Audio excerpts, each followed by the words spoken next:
बिस्मिल्लाहिर्रहमानिर्रहीम।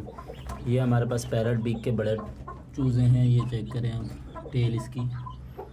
ये बड़े चूज़े हैं। वो वाला एक मेल है, वो जो कोने में खड़ा हुआ है। ये दोनों फीमेल है। ये वाला मेल है जो उस कोने में दीवार के साथ। ये टेल चेक कर लें आप, इनकी फेस क्वालिटी चेक कर लें आप। माशाल्लाह बेहतरीन क्वालिटी में है। और ये 3-3 महीने के हो गए, अच्छे खासे बड़े हो गए। ये बीच वाला मेल है, अब इधर आ गया। ये वाला मेल है।